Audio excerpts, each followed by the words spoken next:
I guess I'll say three, two, one, and we can start. Okay. Actually, let's just start now. Yeah, start. Okay. Okay, guys. Hi. Welcome to the Fal Hassan podcast. And this is the very first episode, and I'm here with my father. Uh, I think he's the perfect first guest for this episode. And also, I think this is a very interesting topic. So I think uh, you're the best guest for this, Upa, because we're going to be talking about war, and I do feel like you know a lot more history than I do.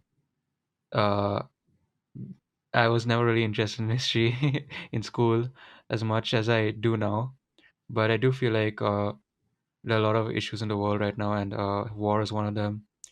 And if we need to know about war, learn about the current issues of war, we need to go back into history and try to understand what these issues are, what caused them, and what the solutions are.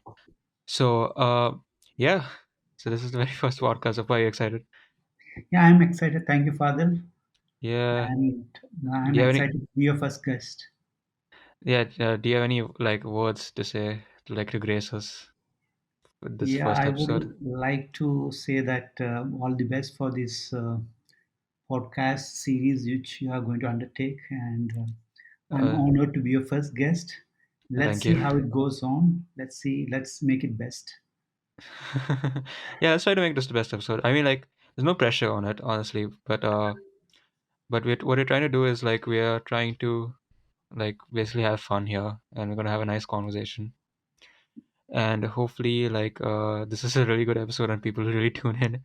Uh, to this series. So what I'm gonna do, uh, actually, like, let's just get into it, right into it, Yeah. because like, I guess like why I want to talk about war is because really like, it's really like the probably the worst of things. It's like one of the worst things humanity has ever done. Like we've created war amongst Mm. ourselves.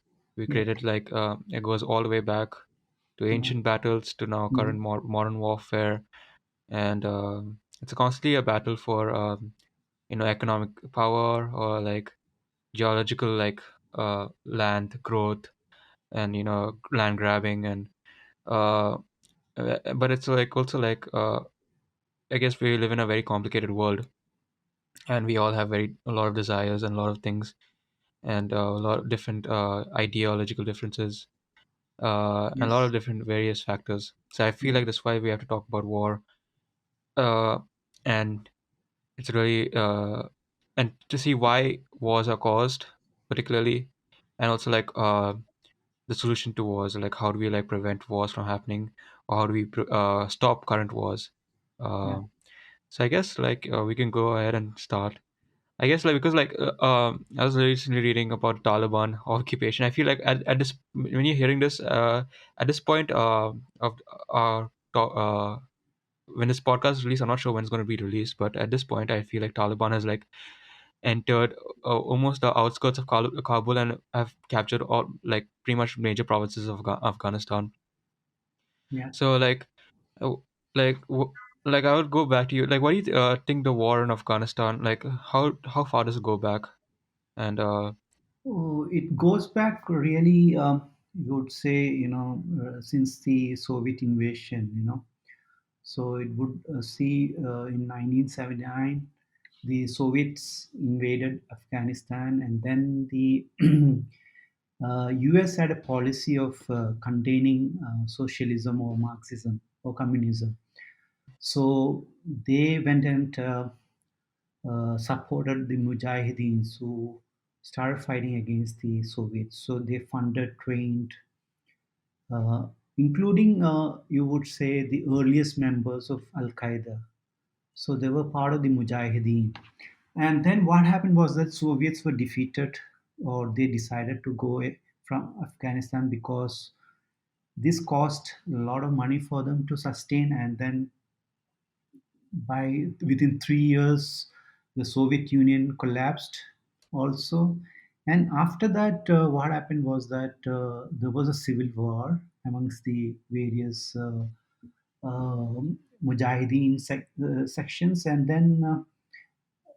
then from there emerged a distinct group called Taliban, which is based on Islamist ideology on the extreme side.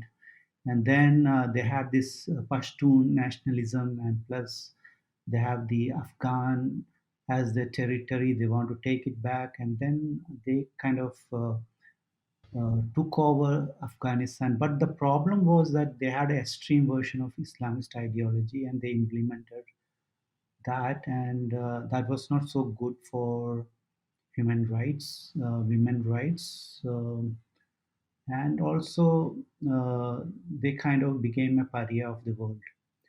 So then, and they also gave sanctuaries for uh, militant groups like Al Qaeda. So once the 9/11 happened, the America went to war against Taliban because they didn't hand over Osama bin Laden. So the thing is that For this war, this is like a Cold War, like proxy war, right? it Like was a past, proxy war when the like start the Soviet Afghan started War. as a proxy war with training of the Mujahideens. Now then it kind of morphed into a religious kind of war by the time it became 9/11. So, so what happened was that America had its objective of getting Taliban out of power and Bin Laden to move out of those territories. But the problem was that Bin Laden was not captured or killed until 2011. Yes. So US stayed there, and they thought about nation building. Now that didn't really work out because the problem was that what I see is that US tried to build a nation without really knowing the culture of the nation.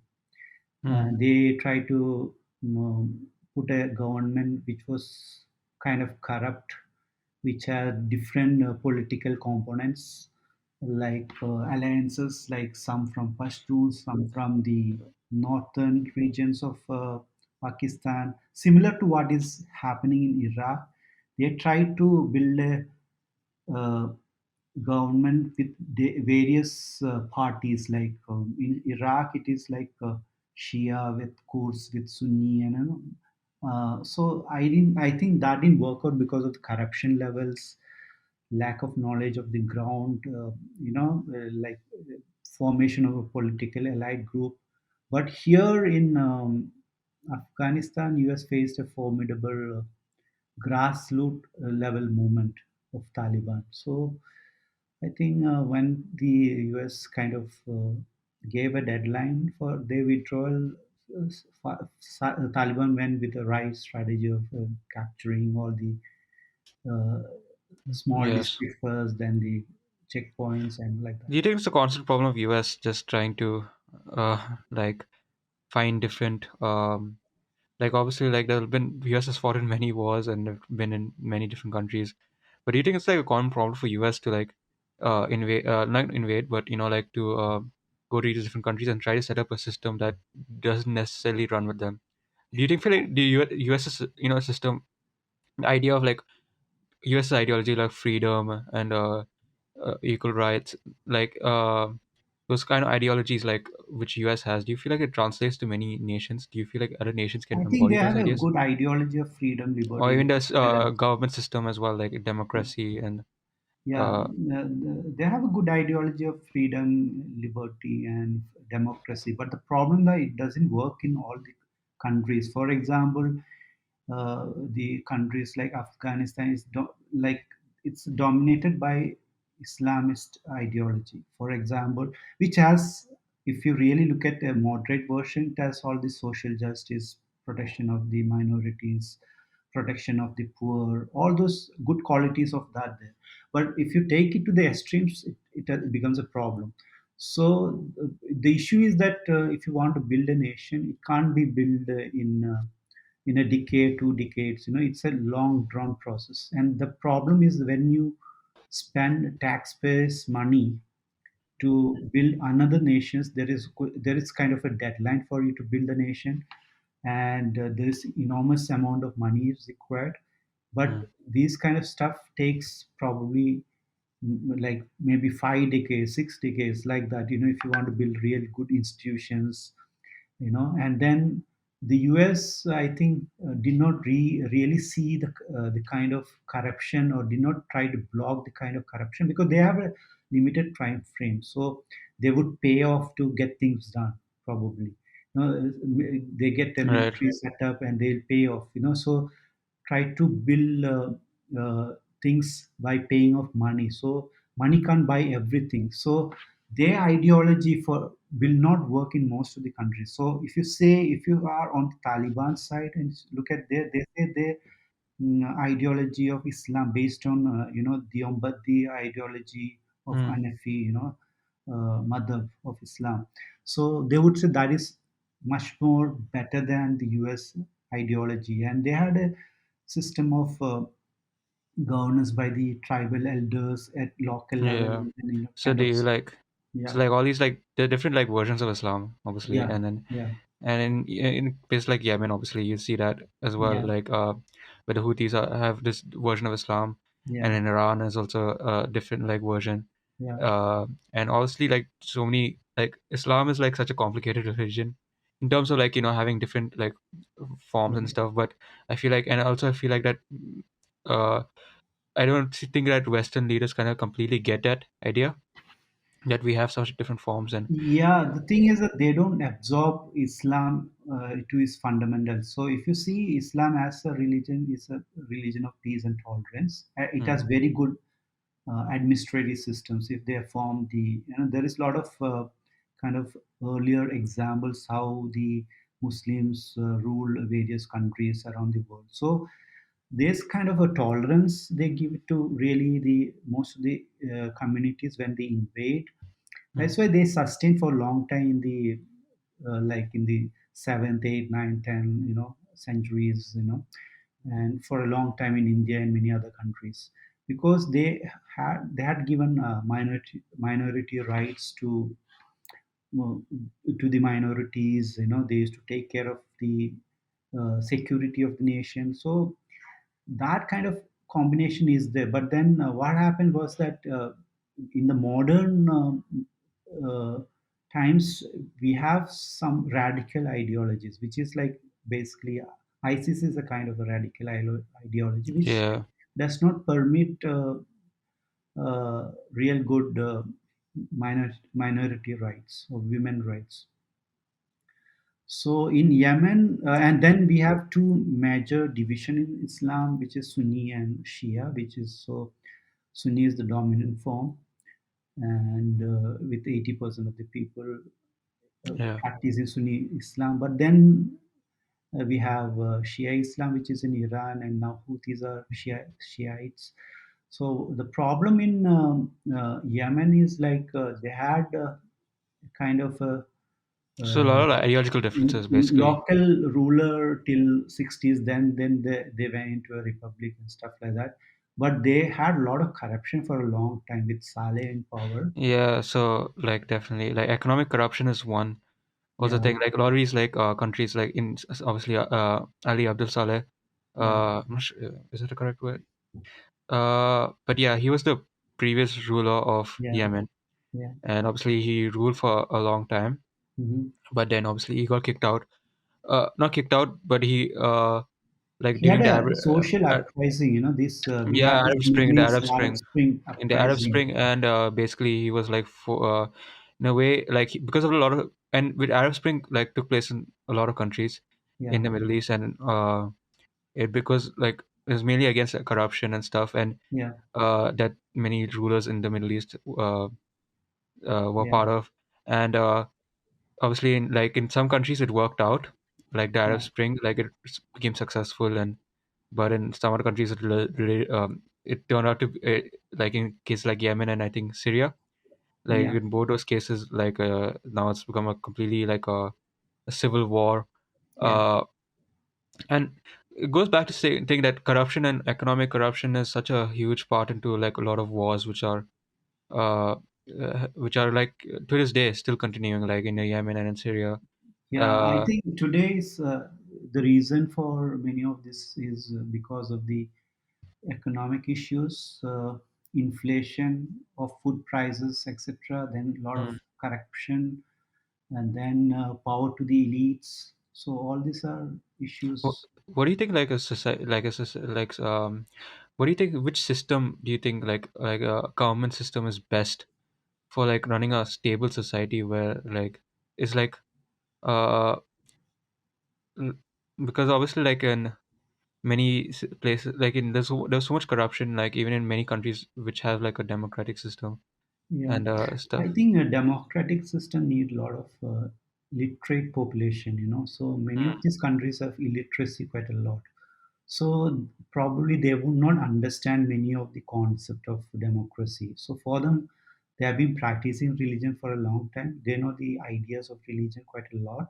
So and they follow the local religious leaders. So some of these countries were in the Middle East and subcontinent, they would listen to like religious leaders, or kind of with the symbol concepts rather than democracy, liberalism, and all those things, which may not be, which may be sometimes vague terms, and which does not really shift the power to them, but to the elites, Hmm. intellectual elites. But then, if you see the communist system in China, so it is kind of become successful in terms of lifting many people out of poverty. But then they don't give any issues, uh, uh, any regard to kind of privacy and human need for spirituality. They don't give that space much. So Hmm. there's an issue. Then Western democracy, the problem is that they are sometimes there is too much liberalism, and then again materialism. So Eastern societies are more or less non-materialistic, Hmm. but now they are kind of importing those materialism from the West. So you have the clash of ideas there. So I won't say there is any specific. Uh, But obviously, this clash of ideas results in war. Obviously, yeah, like in the whole capital versus communism, yeah, or it's played out in many wars. Like for example, in the Vietnam War, it has played out. Then it's played all the way back in World War II. yeah, Many policies like were against like communism, the rise of communism, like Germany, like yeah, Nazi Party, they were against communism, and so I think communism as and Jews as their greatest enemy, and yeah. also uh, this resulted in like a lot of I feel like ideological differences, like honestly, like these things are so like uh it, it's so like it's a way that you can brainwash people into thinking that this is like the best for you Yeah. So and the thing is that see, the problem is that people would like to fit into a group. There is a kind mm, of sense of purpose if you're within a group, or sense of security within your group. So if an ideologue can kind of exploit that sense of purpose within a group with a uh, with an idea that does not goes well with the kind of minorities, or exploitation of the minorities, etc. they yeah. can they can kind of make the majority against the minority. So in World War, what we have seen is that Hitler had this concept of Germany, German nationalism, then anti-Semitism, and then he want to grab or the humiliation after the World War One. So he wants to grab more territories, and then after that there was a lot of killing of Jews and stuff like that, and then it really resulted in a big world war, and with a lot of deaths. So then we had also rise of communism, and then US want to contain this communism or its spread. So we had this Vietnam War, and now Mm, it's like a war on terror, but then it's also to contain some of the religious extreme ideologies But the problem with that is that there are moderate people who get stuck into this, stuff. I feel like civilians face the brunt of this. I feel like the people in power see this as issues. Like, people in top high powers see like, oh, communism, capitalism Mhm. as like they. I mean, I feel like people like me, ordinary people like me, right? Or not even like just ordinary people. Uh, they just like want a good life, stuff like that. Mhm. But then when you get to position power, you have to like you think of all these different ideas, and then it results in like, okay, if this other group has a different idea to mine, Mhm. and I want to control it, I don't want to take over, then just like a few people in power have like have these such ideological differences that the poor people, people who are like in lower, they face the brunt of it. These because like when I feel like people in power just ruin everything for like Yeah, the they people. exploit. People in power exploit. So if you see Iraq, they tried to build a coalition with different power groups. Now the problem, we have recent uprisings, youth uprisings. Most of the youth born after the Iraq War. So Yeah. there was youth uprising because of unemployment, food inflation, and all those things. And what has happened is that they are not able to form a real good governance in Iraq. Hmm. So each of the power groups get their power, get their people in position, they get the resources, but the ordinary people does not get anything. So there is uprising, and then over a period of time, it kind of becomes a failed state.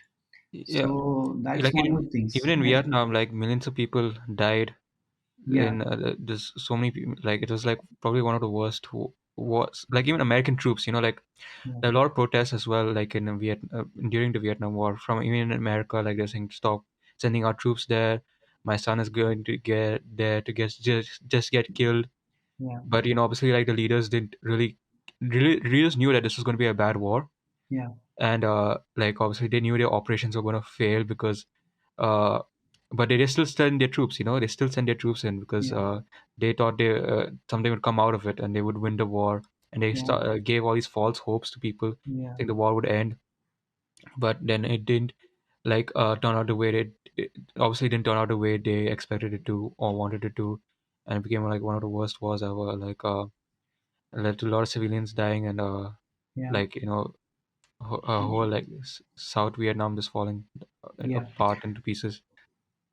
Yes. So in Vietnam, at those times, the policy of US was containing communism. Hmm. So that didn't work out because the North Vietnamese were powerful in terms of organizing their ideology, organizing their foot soldiers, and the will to fight. Hmm. And US being a country far away from Vietnam, they wanted to kind of impose their ideology against the locals who had the support of Soviet Union and China. So it Hmm. was pretty difficult at that Yeah, point of time. because like I think they were also really they were afraid of the fact that because this is all post World War II, they wanted to shut down any forms of communism or like that kind of thing, Yes, that dictatorships. that's And true. because like obviously we saw like any like dictators like Hitler or anyone like that, Yeah, and how much power he gained, and yeah, how much influence he had. Any like dictatorship form of like governance, they wanted to shut down that, you yeah. know. So So I think now it's time.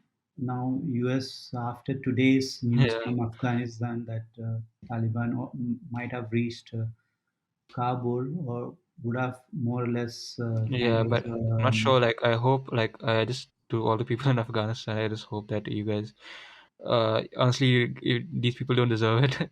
yeah, The whole war between Taliban, I just think because the country has been war since I think the Soviet Afghan War, yeah. It's and kind beyond of that, for almost 40 years of war now. yeah, and it's not like the situation has not improved there. It's just getting Yeah. worse, and but yeah, man, it's just really sad to see what's happening there. Like, Mm. what about like, what do you think about leaders in war? Like, how do you like I was seeing obviously like I see a lot of movies and I see like how do you have to what does it take to be a leader in a war? In kind of that war Uh, scenario. Like, how do you like I do you think put lives see over uh, I ideology? The see, first of all, the ideology is very important, because if you don't have the right ideology, I think you will lose the war, because you have to have moral authority Hmm. over the whole war communication. You know who is right.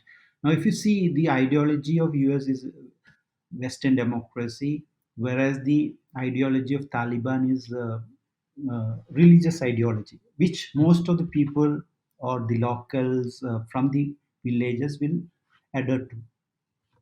The Western ideology really goes with the literate people and the city population, usually the educated class, whereas the non-educated class, they would stick to the age-old ideology. So ideology is important, because you have to have a moral authority if you want to win a war.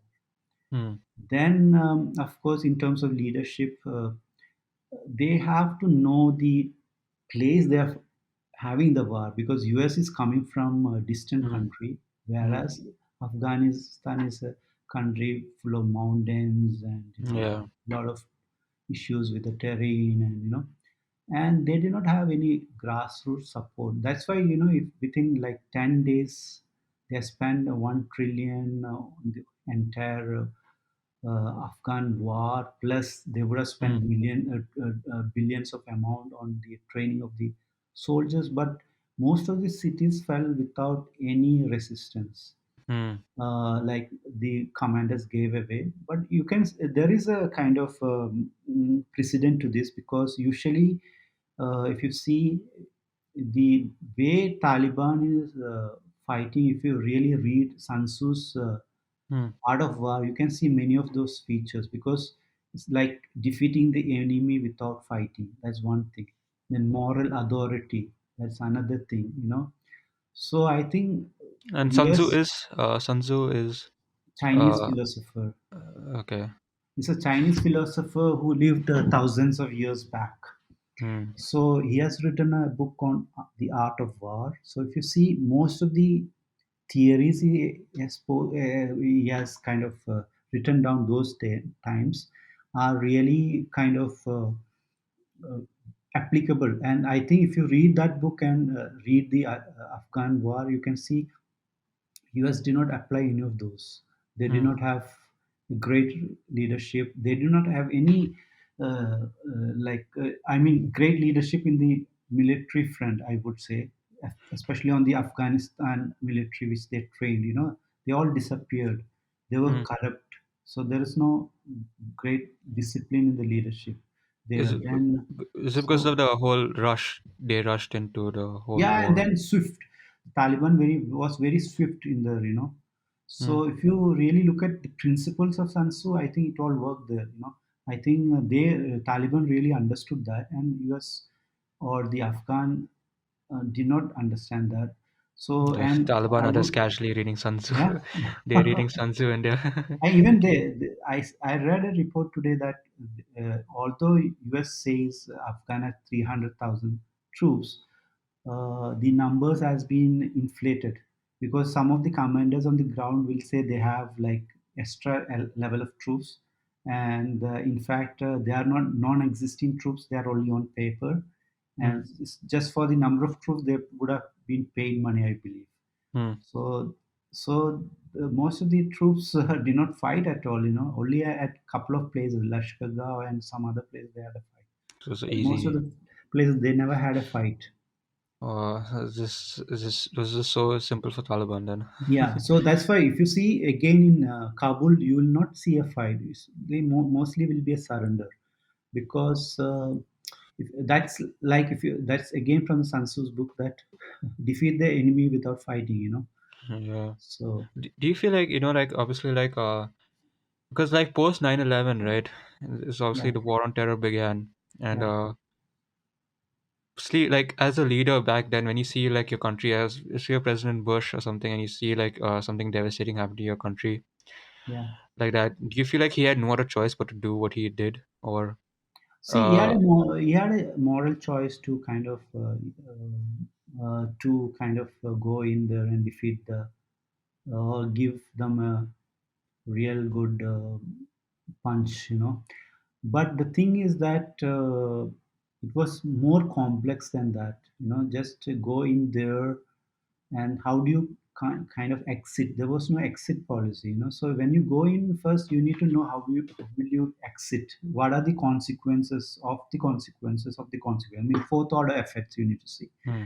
They did not see that. So after the defeat of the Taliban, then they put in an admin, but there was kind of they did not have full authority of the country. Hmm. Then the Bush, what he did was that he went soon into the Iraq war, which is like which was on a false Like he basis thought, of okay, weapons of mass destruction. yeah, there's no actual So, evidence of that. No. so the thing is that the resources got divided between Afghanistan and Iraq. Hmm. So that's another mistake they did, and then they tried to build the country. So there's a third mistake. They should not have. They should have finished the mission and get out of that place, because the senior Bush, when the What Gulf exactly War was the won, mission? yeah, What exactly was the mission? Basically, it was just mission to. was to destroy the bases of Al Qaeda and capture Bin Laden. But Bin Hmm. Laden got into Tora Bora. By that time, I think had started Iraq war. So they did not finish the mission of Hmm. capturing Bin Laden before that, or killing Bin Laden. Before that, they went to Iraq.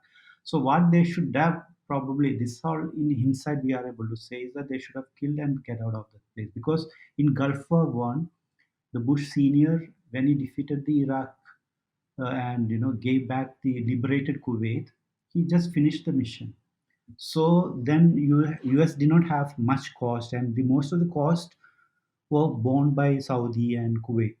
I mean, war cost was given. So US did not Oh, have the cost borne out.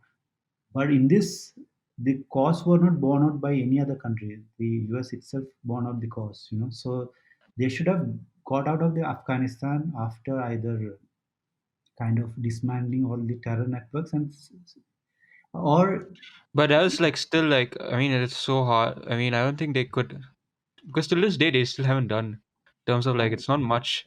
Like in terms of like, okay, if you look behind in hindsight and think, okay, what actually they have done there, do you feel yeah. like it's much? Like honestly, because do you feel like it's like they've done a lot of like they have actually completed any? I won't say that, because in a war, the thing is that you need to have a policy of finishing off fast. You can't sustain a war for a long time. Any rich So country cannot so that sustain. way they didn't actually seize a Yeah, victory this is or also one of the Sun Tzu's principle. Don't sustain a war for a long time. So because they, useless. yeah, so they kind of want to sustain a war for a long time. I think US ended its official mission in 2011, but then ISIS came and then they are back. I think by 2021, and they will come out of Iraq. And then the kind of administration they set up was based on Lebanese model, like where each sect have power, like Kurds, Shias, and Sunnis. In Mm, Lebanon, it's like Sunni Shias and I think Christians, and some kind of that way.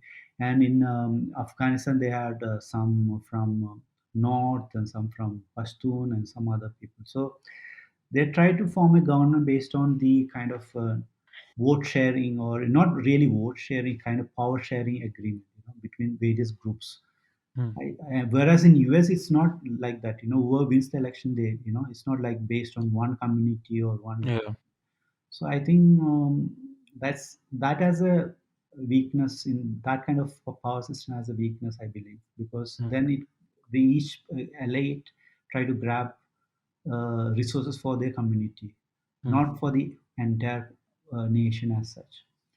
So I think they had made a lot of critical mistakes. I think there'll be a lot of books now on this.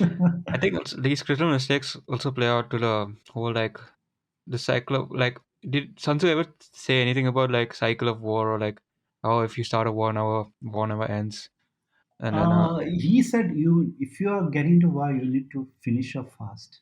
You because should then not sustain a long war. And uh, you cannot sustain a long war, because it will kind of deplete the resources of the country, and finally that country will have major economic problems. So if you see, even American Revolutionary War, you know mm, it started off because of the taxation of the British on the American colonies, plus All right. representation issues and stuff. But the reason behind the taxation was that British had a long war against French in other territories, so they were depleted of the money. They needed money too, so they started taxing.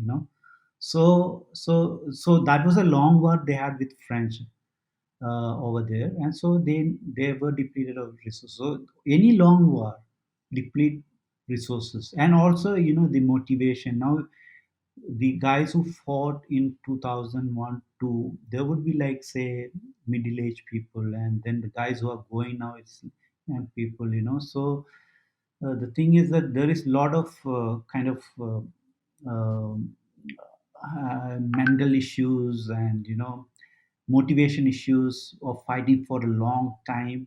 All right. People are Yeah, fed cause up of having long war. PTS, So PTSD and stuff, and yeah, in fact also like it becomes then like how many people they have to kill or something like yeah, that, and I think. then and like loss And of lives. people will get tired of war.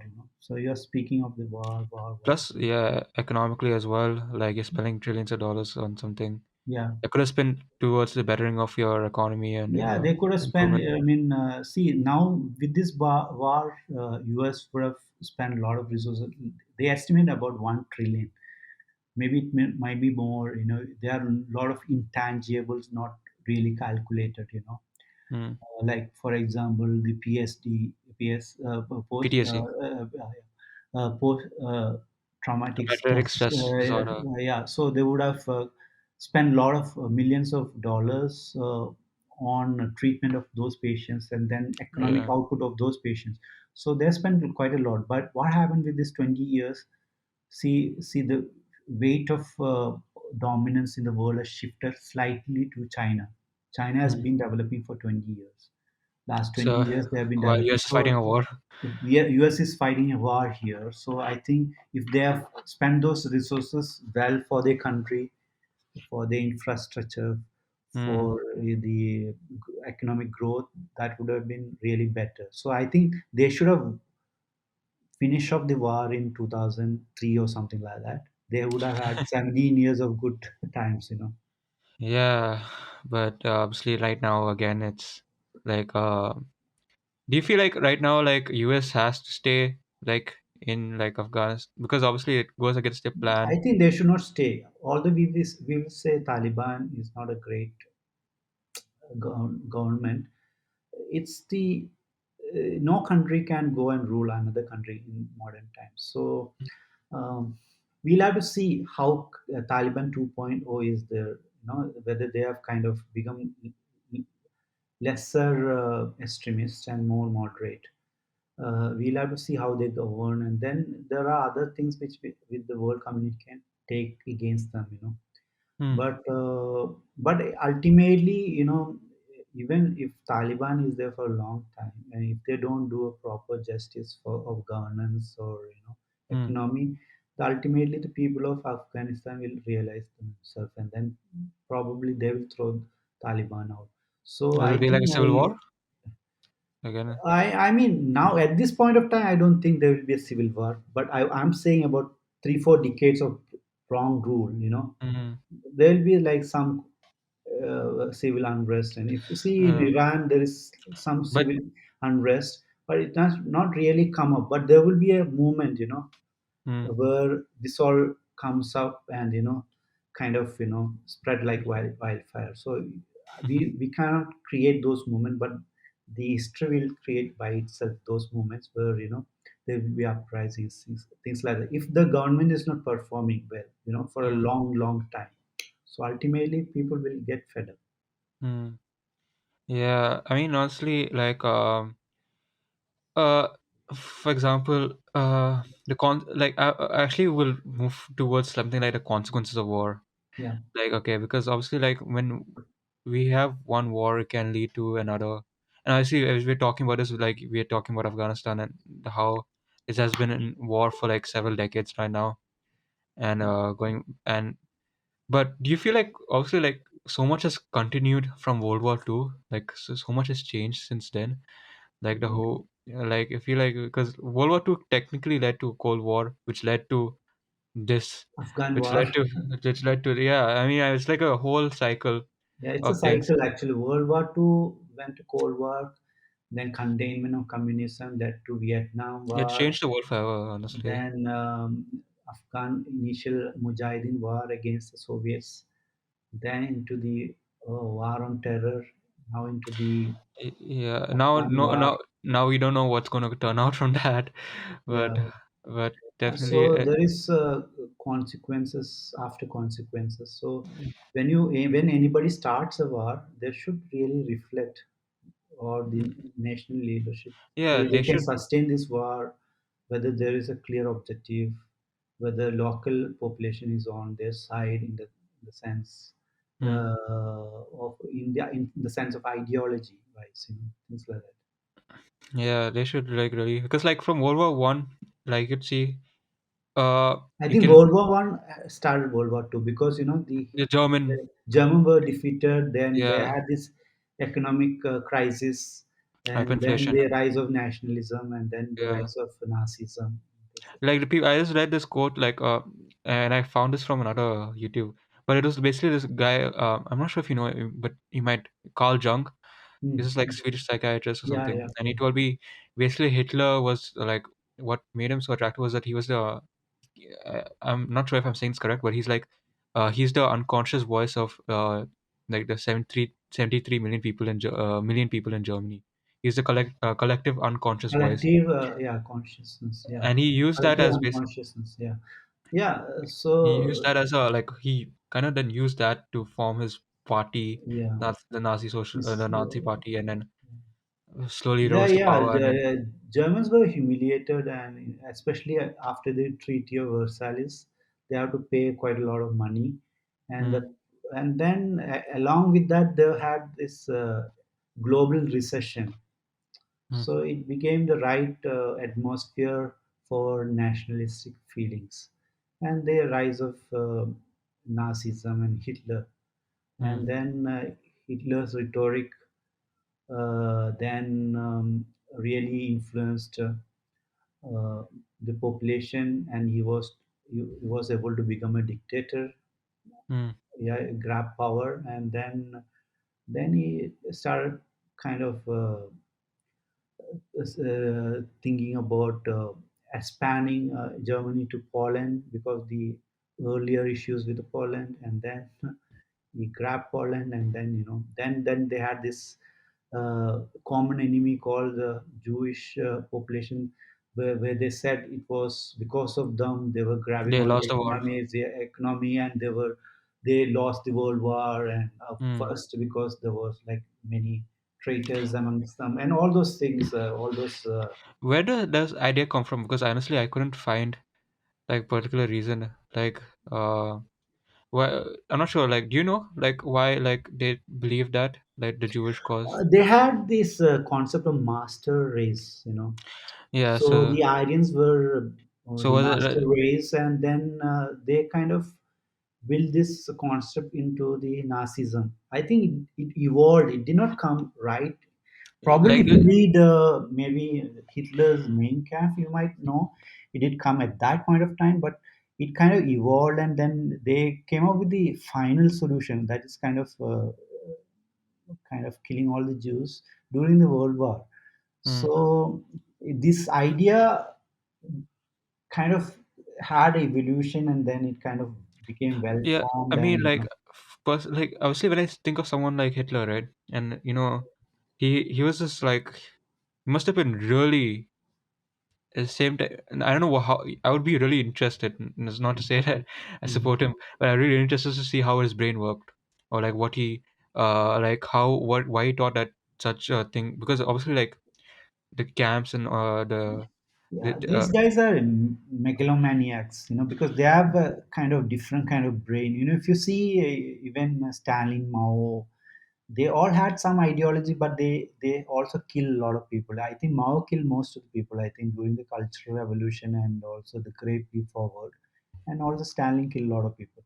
I mean, much more than Hitler. But the thing is that but in the the same war period, was, huh? the same Yeah, period of time. I mean, this Stalin after World War II, and Mao, because Mao after like Chinese 1948, they had the independence, I believe, and he died in 1976 or so. And Stalin also almost a similar period when they were ruling Soviet Union and China.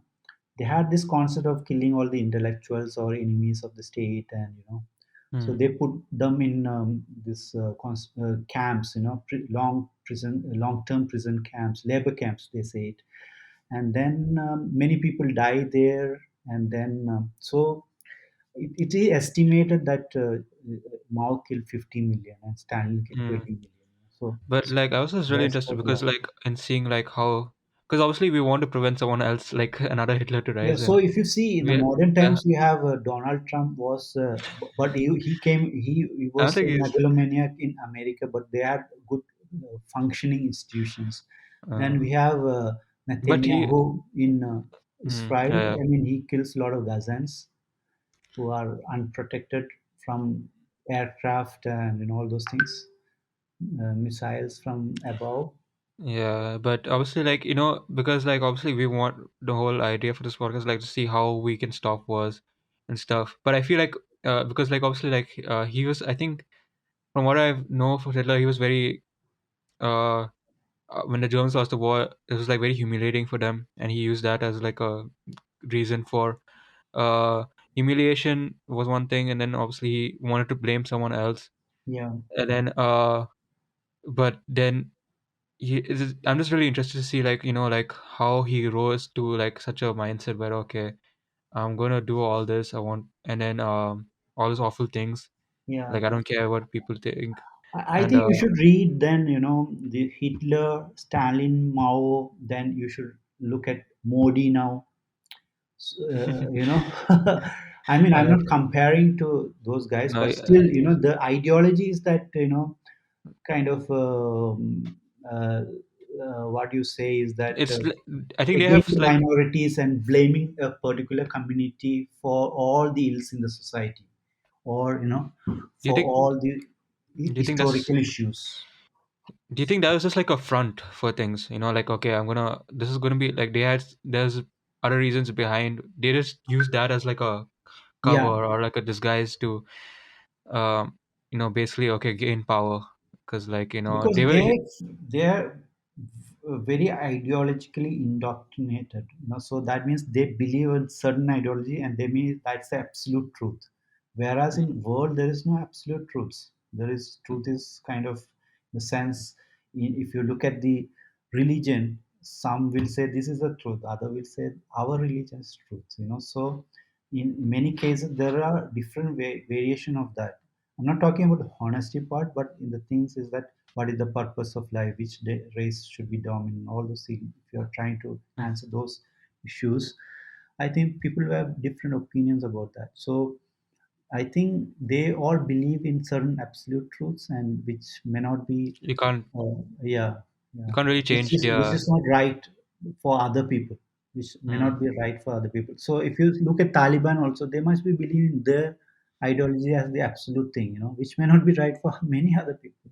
yeah, I actually like one of the questions I wanted to ask you. I also like wrote the wanted to make you think about, do you could have we stopped Hitler in a diplomatic way, and then yeah, I I don't think think you just any of the this Magnum annex cannot be stopped in a diplomatic so way. you have to go to war with them, and You have to go for war against them, So even now, if you see, can anybody take over Taliban? I don't think so. You have to go war against them. That means you have to take over that territory for a long, long time, maybe 1 century or so, something like that, mm, until the whole ideology is kind of new ideology comes out of the old ideology. So I don't mm. think any nation in today's times can sustain that. Yeah, so basically, like, they can never really be true world peace that way, because in a way, like, if you have in any case, like, it's yeah, in that way you can't It's really a have long world drawn peace, right? process Like, it's because it's a clash of ideologies. And then the thing is that if you really want world peace, I think all countries should develop the literacy levels of all the people. hmm, And then ideas of plurality and things like that. So there's a lot of modern ideas which should be kind of disseminated amongst the people. It will take time, and I think the near times, we will still have some wars here and there, but I Mm. don't think we may have major wars like World War II, yeah, something like that, because we have the nuclear deterrent these days. So one country may not attack the other countries, Mm. but it will be more of a insurgencies, civil wars amongst the people. Do you think That may having like continue. I mean, like, do you feel like having that competition in military power is what also causes wars? Like, because like obviously everyone wants to be like militarily they want to be safe. They want to be like in case something happens, they want to be have everything ready, like weapons, technology. They want to. There's also like a reason to like war is a reason to improve technology. They use uh war as a reason. Okay, we need to have the better technology, so that's what we. Do you feel like investment in technology, war technology, has gone too far? Like, Yeah, I think there is a competition among nations on developing this war technologies, and there is a huge military industrial complex. So they build these weapons. They have to sell to somebody. So in US and China, in Russia, so they build this huge aircraft, missiles, and stuff like that. They want to sell to other people, and that's how they make the money. And important segment of the economy or GDP comes from that. So then, but I don't think, like the thing is that Russia will never go a war against US because hmm, there is a deterrence. But what will happen is that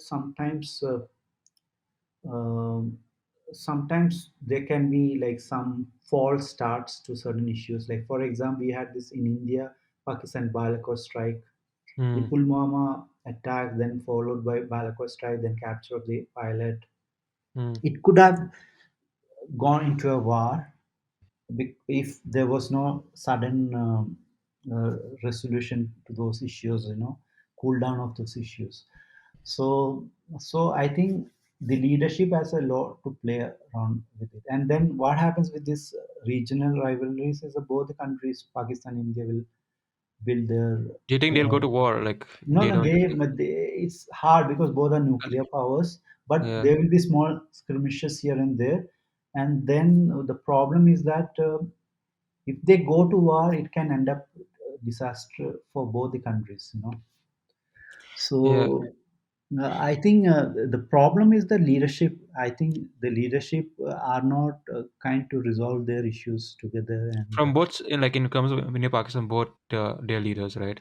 Or I think more from the Indian side these days, because I think mm, Imran Khan has said that he would take actions to for a dialogue, but I don't think Indian side from the Modi side they have never said that they are going to they want to have interaction. But unless you discuss, it will not resolve. But then there is some other motivation for this, because Indian government is nationalist right. against uh, I mean their rhetoric is against Muslims as such. Pakistan is a Muslim country, so these are some issues which play into this issue of dialogue and discussions. Hmm. And so I think there is a chance for skirmishes, but I don't think a big war. I don't think Because both it's of the not. countries are poor; they can sustain. Yeah, it's. I mean, we have so many other like both of us from India, Yeah, and we have so many normal issues such as water supply, uh, yeah, poverty issues, poverty, education issues. education issues. I mean, obviously, like, but I don't think that's the like, with the current government. That's not the main. It's Yeah, mostly like how do we tie it to our religion, yeah, like how do we tie every issue to our religion, and does it serve our yeah, religion right or not? yeah, And that's really okay. That's yeah, really the yeah, highlight of our government is like, okay, yeah, what have we done to improve like our religious biasness? yeah, And so yeah, like maybe, but so I don't think, yeah, I agree with you. I don't think they'll actually go to war, but yeah, because it's too much, and it's like it's, and I think we learned from history. I think it's really obvious that uh war doesn't do anyone right, Yeah, and then get into I don't think even rich countries can't America can't sustain a long war. What about poor countries? I mean, we'll go into poverty again, more yeah. poverty, more illiteracy because the resources will be spent on war, rather than other needs. So I I feel don't like think. also like because also back then they used to be under a lot of colonization and stuff back in the Yeah. World War days, and so that also like kind of played part into okay now, but now there are a lot of independent countries. No Mm. one's like there's no so like it's like that whole they have no like outside control the countries like they Yeah, can't I force a think the country to war. colonization concept are gone, totally gone. I think no country can colonize another country Yeah. nowadays.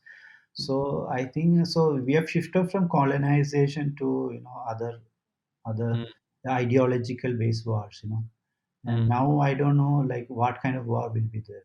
Maybe cyber war, which is I mean something else. technology it's I mean cyber is war is like such a big issue. I mean because like it's hacking into other, getting data from other countries, Yeah, hacking into their and pilfering data, and uh, then yeah, and social media power is such a huge thing. stealing cryptocurrencies. Yeah, Yeah, like I feel like that war make. I mean, like it's probably already happening. Like but it's not like it's not like a wide worldwide war like yeah. I don't know how it turns out, but I think it's how the casualties will be there. What kind of casualties? I mean, it's probably more economic rather than yeah. human casualties. I mean, Yeah, so we'll have to see how it evolves, and we'll have to see, wait and watch how the present war and how the Middle East wars, like the Iraq war, will close down. How the yeah, Yemen war Syria also. will get stabilized. There are a lot of things which we'll see in the coming years. Which like how do you think like a war like Yemen can be stopped? I think war like Yemen is like, I believe, so if you look at the war, it came after the uprising, and then Saleh was removed, and then Houthis took over. So Hmm. Houthis traditionally wanted to have some kind of power in Yemen, and the Saudis believe that because of the religious differences between Sunni and Shia, they said they wouldn't want an ally of Iran to rule in their neighborhood.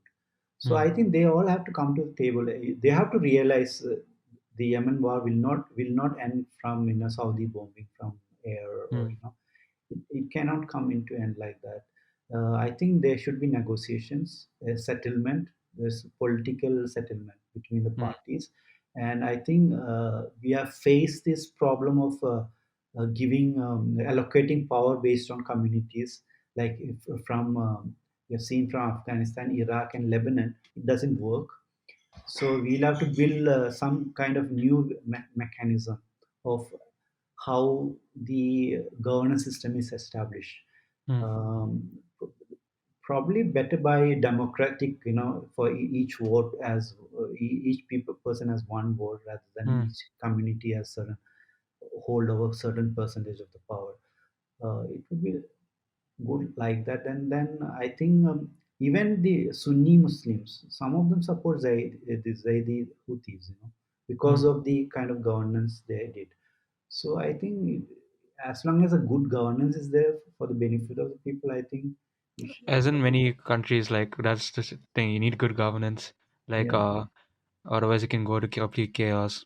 yeah, And also like a lot of like going back to like what you said initially about Yemen, like there's a lot of corruption that started out yeah, this war, and then none of the like that's how the Houthis rised up because yeah, like the governments as well like didn't were not fair to them, and yeah, now they want complete control of the country, yeah, and now obviously, but also like countries like Saudi Arabia yeah, and then UAE and every other so many other parties like US, UK also have like a say in it because yeah, for example UAE and Saudi, I think they all have economic interest in the country as well.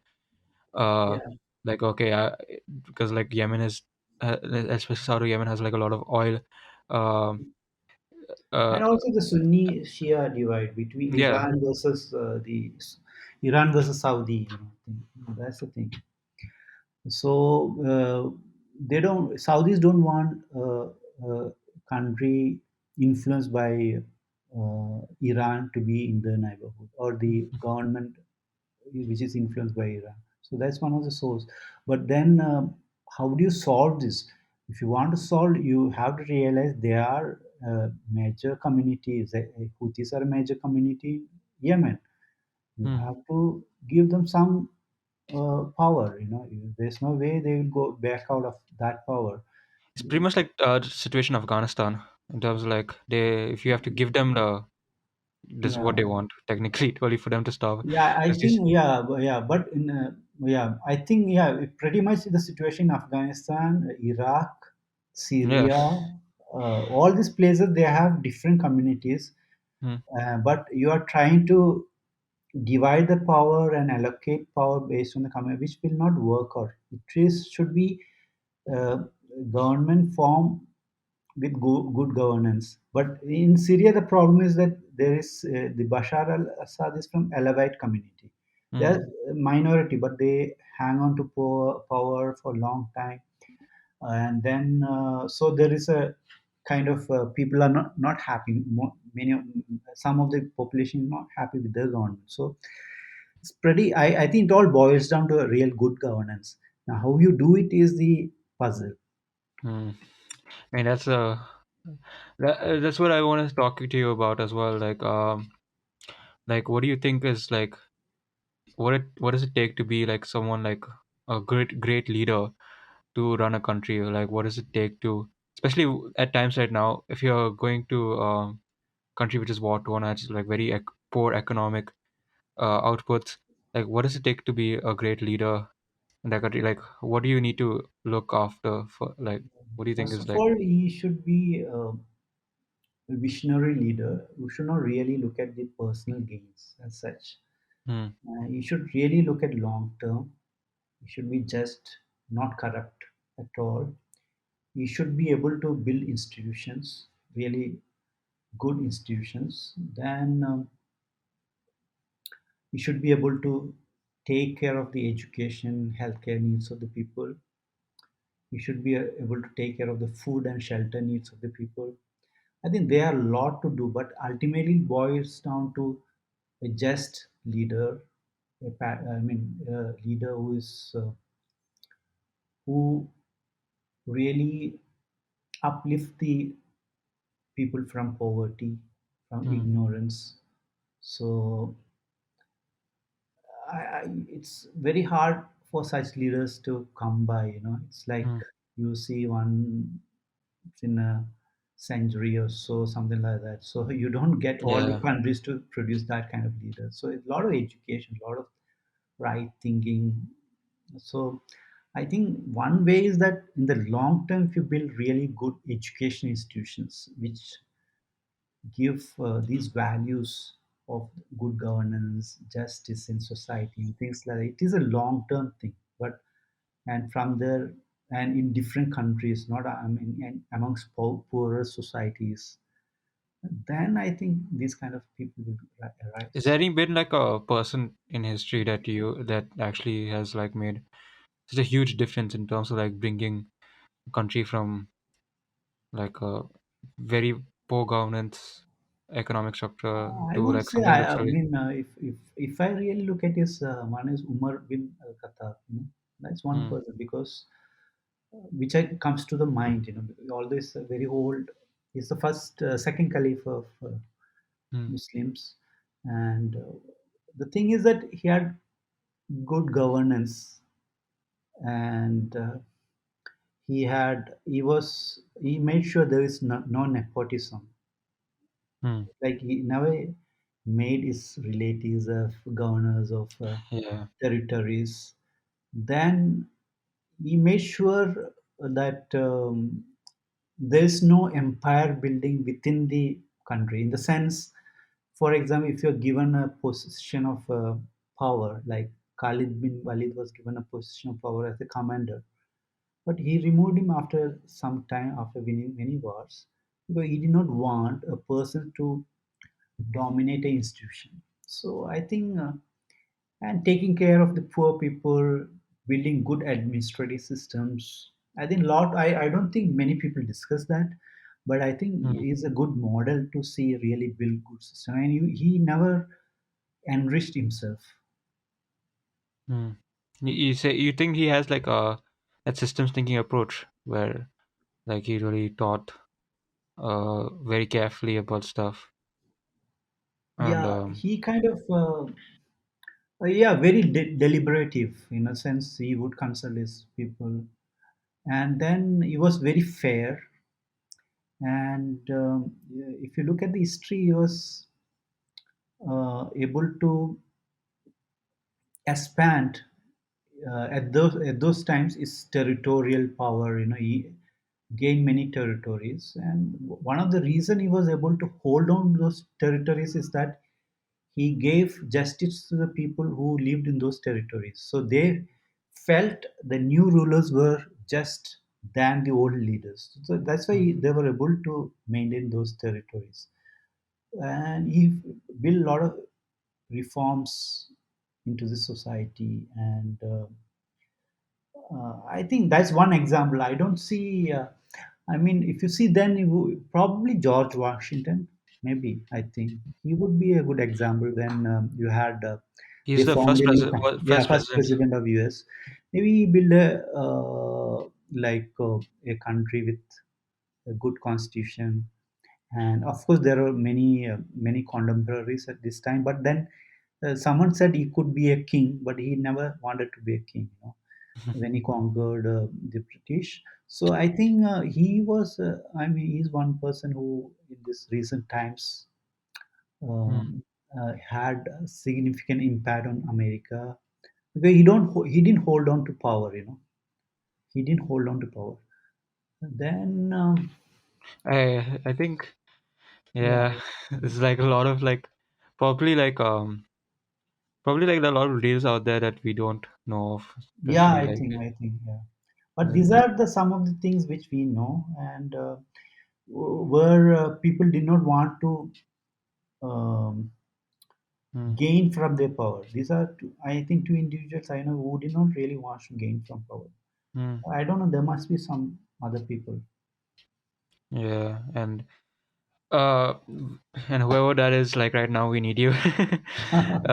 Like obviously because a lot of wars happening that we don't know, like it's like obviously like when you think of like a lot of like for example in uh example in China right now, there's obviously the Uruguay situation. It's not a it's Yeah, war, but it's saying that a whole group of people yeah, is under like basically genocide and yeah, putting into these camps and stuff, very yeah, similar yeah, to what the Nazi extermination camps, yeah, uh, and it's people like being put into these groups and like and giving people like of your country reason to hate them as well, yeah, and they right to deserve it. I mean, that's like one of the reasons that causes war in the first place. That like once you give hate to people, yeah, to a certain group of people, then you cause them to hate you back, yeah, and then that results in a cycle of war. Like yeah, it's obviously a battle of hate, and yeah. uh, At this point, China is able to uh, uh, suppress the Uyghurs now because China has economic power. hmm, But a point will come when their economic power depletes, or there are other issues in the country. hmm, Then probably that's when this social uprising will cause. But I think what Communist Party has done is that at this point of time is they are on the rise because they are uplifted poor, and they have developed the country quite a lot. but under So like a yeah, very yeah, like scary yeah. sort of So ideology. again, they try to repress all those. It's kind of like New, similar to like in the Hitler situation in terms of like he also like basically he did help the country a lot yeah, in terms of economically, yeah. and I think the but Hitler obviously what he he had did his was awful that ideology. yeah, Hitler what he did was that he went into the war. So I think I don't know if China went to a war, it will be a different dimension now. to any other country. Like Hmm. so it will be People, same probably. Then it will have a issue. So if China went over, they will have issues. do you Then think like they, if they invade Taiwan, they will like US will do something about it? I'm not sure now at the moment what after this Afghan debacle, what the US is Yeah, going to probably. I do, don't because know. they'll have to think, because US Obviously, US has should not nothing get to into do with anything Taiwan, much. in the sense, of course, Taiwan is separate, but I think US should uh, just like focus on its own like I think uh, US should focus on then Taiwan. Probably they'll have problem from Taiwan, because see, China invade Taiwan, then they have the Hong Kong problem, then they'll have a Taiwan problem, they'll have a Uyghur problem. So, so they will have like yeah. Hong Kong problem, Taiwan problem on the east side, and the Uyghur problem in the west side, and then I don't know what other problem will come. So I think it's best US leave out Taiwan, and then let them handle it between themselves, and then probably that will Hmm. be issue for Hmm. China itself. So we'll have to see that. Taiwan Probably and that will be the issue yeah, which will kind of bring China on its knees over a period of time. If yeah. if like They for will try to, example they'll insurgency is supported, like US support insurgency, like in Mujahideen against Soviet Union. I probably that would be the track US will go. Support the insurgents with weapons and then take on China. I think hmm. that's the track. US, if they go to protect, I don't think it's the right track. Yeah.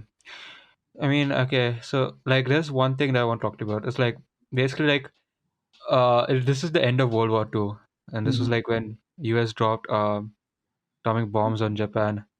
Yeah, Uh Personally, obviously no one would say right now that was the best thing to do. yeah, It's actually probably the worst thing to do ever. yeah, Is to drop atomic bombs and a mass weapon of mass destruction yeah, on top of people who were like probably just like I think had no complete idea what was going to happen. Like the entire city yeah, yeah, got vaporized and yeah. stuff, but it brought the war to an Ukraine. end. Yeah. I mean, that's what it took for a war to end, like a dropping of nuclear bombs, and then one No, side. I don't really they like the concept of killing civilians to end Yeah, war. I mean, So I think I'm not US supporting it didn't. Yeah, it's kind of US. I think did want to end the war, but they did the wrong in the wrong way, right? tool. Yeah, they used the wrong tool. Although it did end war.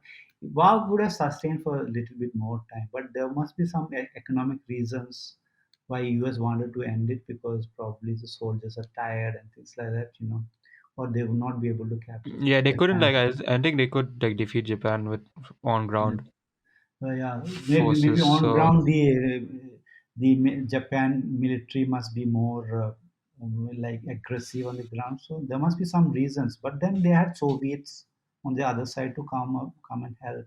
mm, Even they could have recruited people, and even Indians went to war with the British. They would have got a lot of people to fight for them.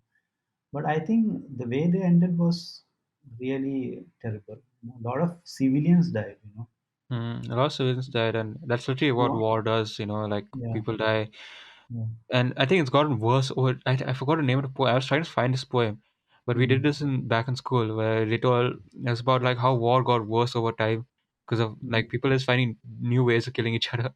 yeah, Like obviously then it's first started with swords and or mm, probably with sticks, and then yeah, then evolved into swords and nightwear, and yeah, then yeah. I armor, and think then Japan had a belief of this master race. They felt that they were master race to the imperialism. Chinese Yeah. and Philippines and things like that. So, and they believed their emperor was God.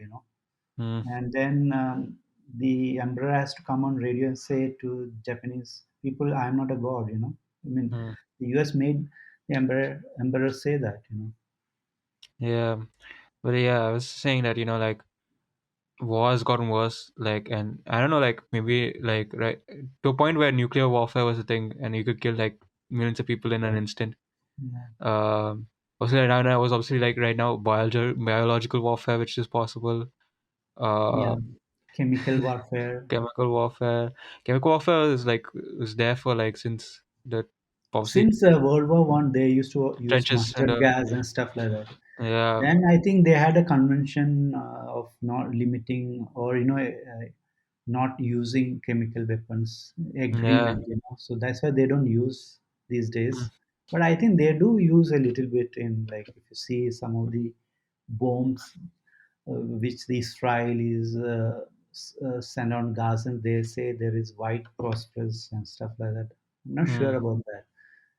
Then Syria, yeah, Bashar al-Assad used against somebody. mm, So I think there is still some small uses here and there. yeah. But like there's basically like a lot of uh ways of war has improved in terms of like how many people you can kill, or like in Yeah, different how many kind of ways you can kill people. yeah, And I think over before I feel like like in society it was more isolated. Uh, people like right now we have obviously like uh people are more intermingling now. Like basically like yeah, different people from different societies are coming meeting each yeah, other. Before like people were mostly in their own. They didn't travel much. Obviously, they didn't yeah. travel go to different countries. Right now, it's possible to travel to many countries and see different countries for yourselves. Do you feel like that's actually helped us in a way? Because like obviously like I before. think, yeah, world has become more global in the sense in the relationships between communities. I think that's a good thing. Mm, I mean, it was there. If you see the in if you had the big empire like Ottomans and all, there mm, was like a lot of movements from one place to another, but there was no movement between empires. So I think now with the travel distances are shorter because the aeroplanes and plus the internet and things like that, people are able to understand other communities better. mm, So we have a good understanding of European culture, Brazilian culture, things like that. So I think it's a good thing to understand other culture because it helps to know their frame of reference. mm, So that's a good thing. And even if you see America is a melting pot of culture. So if you see they have German, Irish. Now they do not distinguish themselves as those nationalities. But I think earlier generation would have said I'm from Italy or I'm from Germany or I'm from mm. Ireland. But now I think they all call themselves America. I think after some time, if you have there is a lot of intermingling amongst citizens of different countries, a lot of travel, and there is a lot of communication. I think that's a good sign, and that's good way to have a better world.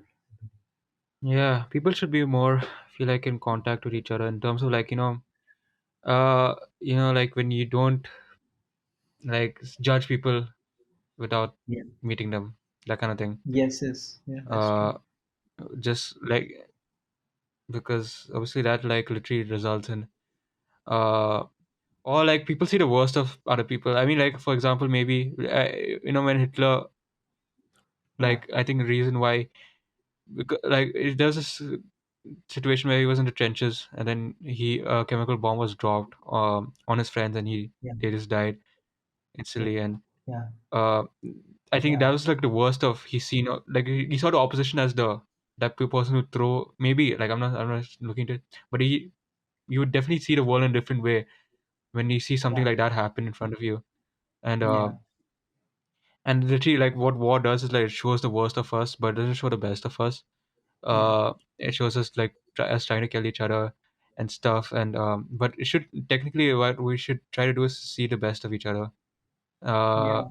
because in that way you don't like because obviously we all have like a good and bad side to us and at in times like war we have a lot of us because of the situation we show our bad side uh and many of us are forced to do that because we are soldiers and this is what we are supposed to do. We have to do our duty and this can result in like a lot of like this results in like a lot of like people seeing the bad sides of each other and that results in more war more hatred and Yeah. so I feel like right now in society we live like people if we interact more as well each other and see people for who they are uh Yeah.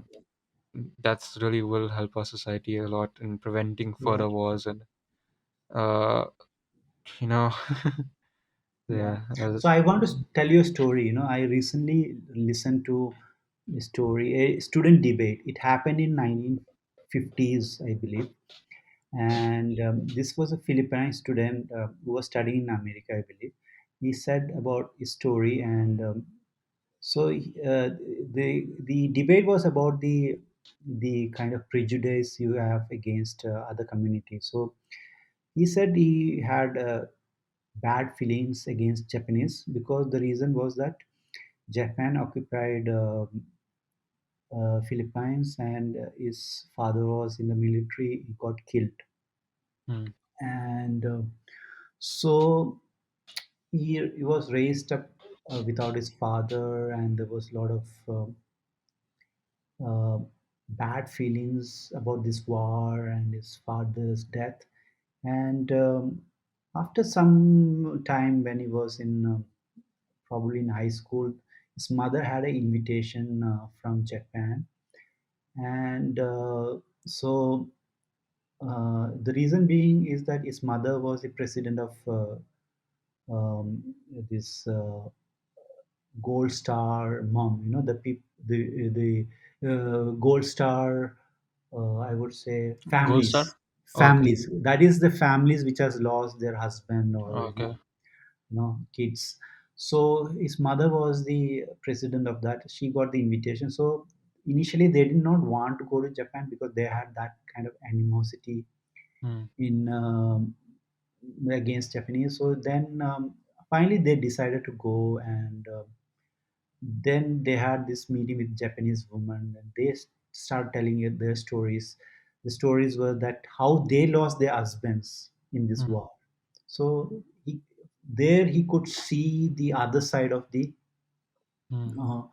uh, war, because both side loses, Yeah. and then and one night before they were leaving, one old woman came to this person's mother, and in their hotel room, and then she had brought some kind of clothing, I think a shawl or something like that, with where she had done some kind of knitting on that, and it showed a tree. And then she came and she said she wants to give this shawl to her, and she kneeled down before and said, that I know your husband has died, and if it is my son who has killed him, please forgive him and me. So, so after that incident, this kid started reflecting on that, and the next day they were going to airport, and he had this feeling that of this forgiveness. And by the time he kind of flew from Japan, he had become a new person. He had lost all those animosity. So he would was able to see the other side of the coin. So this was a real good story, and it was told by a Philippine student somewhere in the 1950s in a debate. So sometimes, these kind of stories, this kind of way of forgiveness, sometimes it is needed in this world, Mm. It's the to hardest. I think one of the hardest things to do is like sometimes forgive. Sometimes yeah, people think, yeah, for it's especially. really, yeah. So I think this, yeah, it probably. So for example, people who lost their parents or who lost their Mm, son, they'll have a lot of animosity, and who had injuries. How do you overcome this? There should be a different perspective. It should be, I mean, some kind of incident like this happens. So who is mm, going to bring this kind of things into place? So I think we'll have to yeah. all to think about that. Yeah. Sometimes it's too simple, like when you think about sending soldiers into war and stuff, Yeah, and then imagine like you're a president or something, you get a report back saying, "Oh, we lost like 10 men. We yeah, lost 10 men, but the other side lost like probably like 1,000, something like that. yeah, And then they're like, that's good, it represents like, okay, that's good. But imagine the lives of the 10 people's families, like yeah. That's who true. lost their, Yeah, that's true. like, you can't really say it's great because we lost Yeah, lives.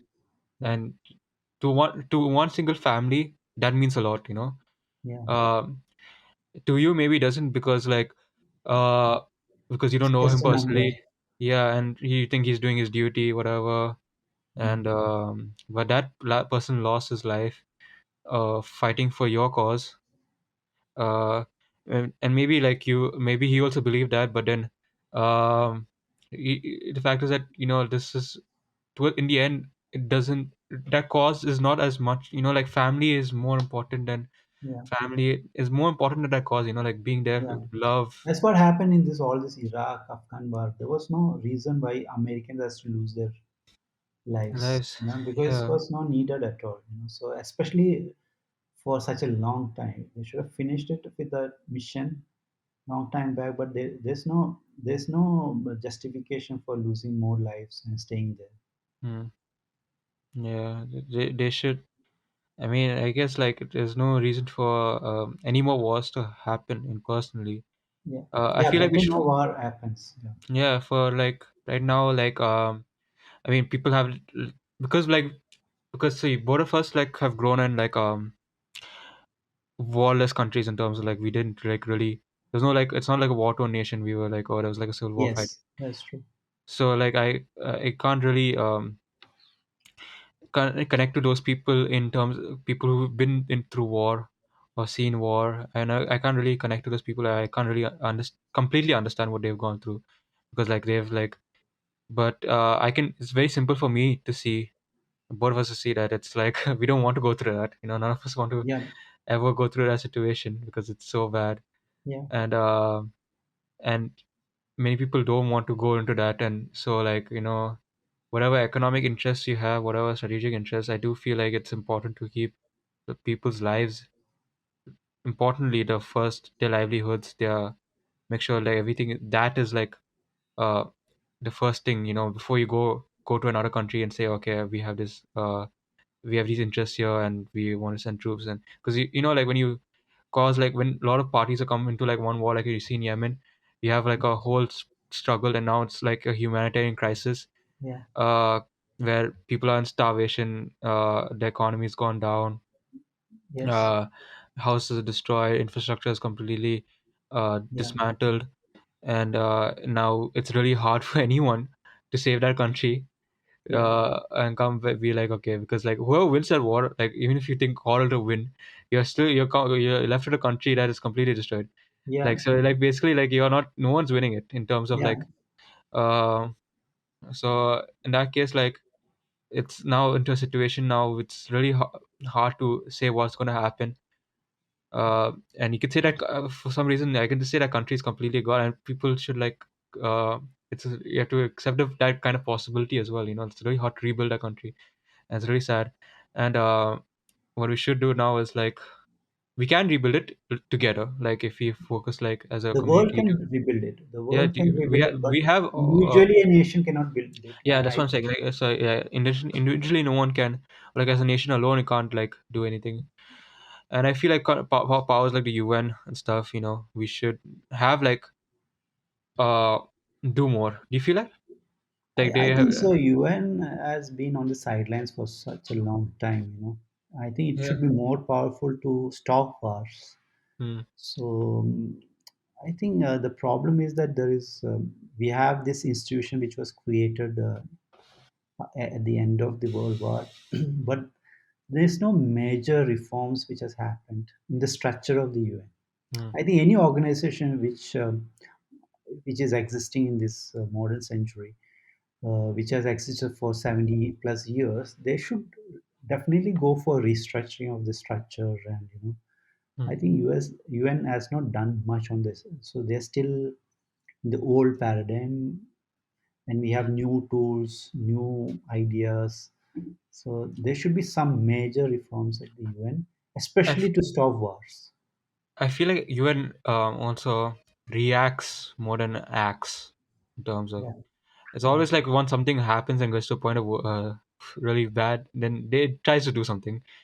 yeah, Uh, like okay, we're gonna send assistance, food assistance, but that's very rarely to stop things from happening. Like yeah, as like yeah, before it actually gets worse, and yeah, which is like situation like reacting overacting is like it's pretty much like how I think that's what the UN's biggest flaw in yeah, terms of like not being able to act quicker or act yeah. enough. Mm. Yeah, they're pretty slow these days. And also, I think the system as Probably well. there Like, is a lot of bureaucracy. Yeah, yeah, bureaucracy and like you have to need approval from all these countries, and yeah, it's like and also like you feel like it's when you have like a lot of superpowers playing like big superpowers, it's really hard for all of them to agree on one thing. yeah. That's true. That's really. I And mean, you have to wait for yeah, them to agree. Like, yeah. Russia has a different ideology. China has a yeah, different ideology. US has a different ideology. yeah, they To don't like, agree on certain things is pretty difficult. Yeah. yeah, they can't like all be like, okay, yes, I agree, let's do it. They'll Yeah, all have because like, there is a veto thing, yeah, you need a Probably, veto. I think they should remove that stuff and maybe have some other better mechanism. I don't Yeah, know better mechanism. how that works, but still, Yeah, probably they should try out some newer mechanism where only five people have veto power, and they agree.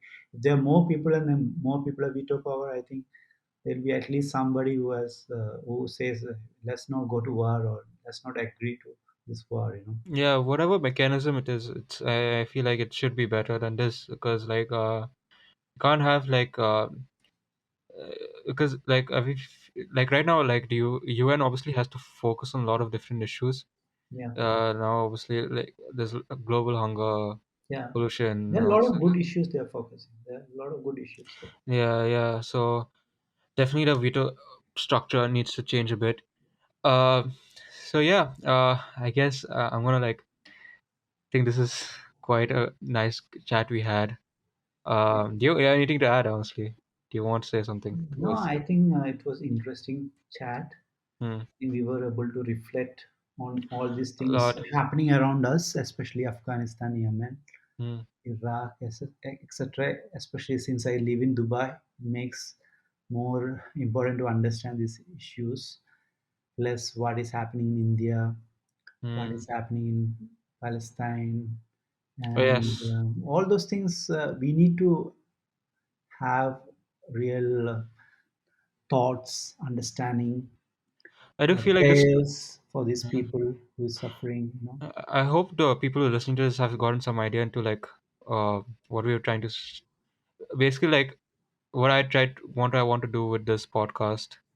All the podcasts I do want to do is like try to find more, learn more about these issues, and have like meaningful conversations with people, or like try to like research myself and see like what the how these issues are. Like because I feel like uh, we need to have a good understanding of issue, like why something happens, go back into history of it, do research on it, and then try to find solution to it because there are a lot of issues in the world right now, and it needs proper addressing and stuff.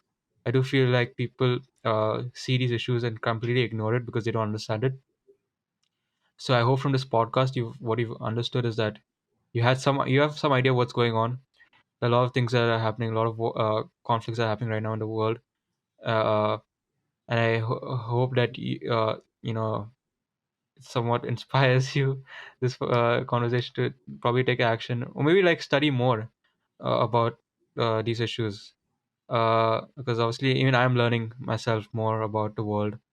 uh, Initially, as a probably like if you told me this 5 6 years ago, I was not completely interested in any of this. I was very focused on I was living a nice life in Dubai. Right now I'm in the UK, but I was completely like living a nice life. And but when I came here, or I started learning more, I started interacting with people, I started learning more of these issues, and uh, I definitely want to learn more and try to help as much as possible. Right now, I feel like having a podcast and talking to people and researching more about it is really does help me in terms of building my knowledge about these issues. And over time, hopefully I can really act towards uh, uh, like make find solutions, or uh, that will actually help these countries or that are going through war, or in other issues, but yeah, I hope you guys enjoyed this conversation. And I will be back for another podcast soon. And I hope you guys really enjoyed this podcast. Upa, I'm pretty sure you enjoyed it, looking from the smile Yeah, at your face. I really enjoyed it. Thank you so Yeah. much for hosting me. And then I just want you to wish you all the best to make this world a great place. Oh, thank you. I hope myself that I can do this. It's really like yeah, guys, just treat each other with love. Forgiveness is important. If you heard the last story, try to be forgiving, and I try to be as much as I can. Um, have open mind. I feel like that's an important thing. Do a lot of things. Don't judge um, from just one situation.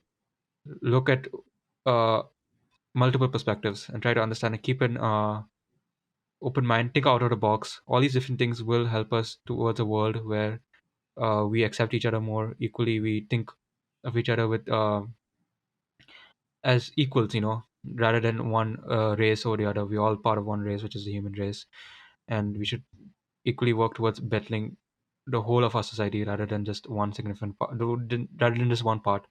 So, yeah, I'm gonna stop talking right now because it's like a lot. So, like, please tell me, like, what podcasting style you like. Do you want me to show video or not?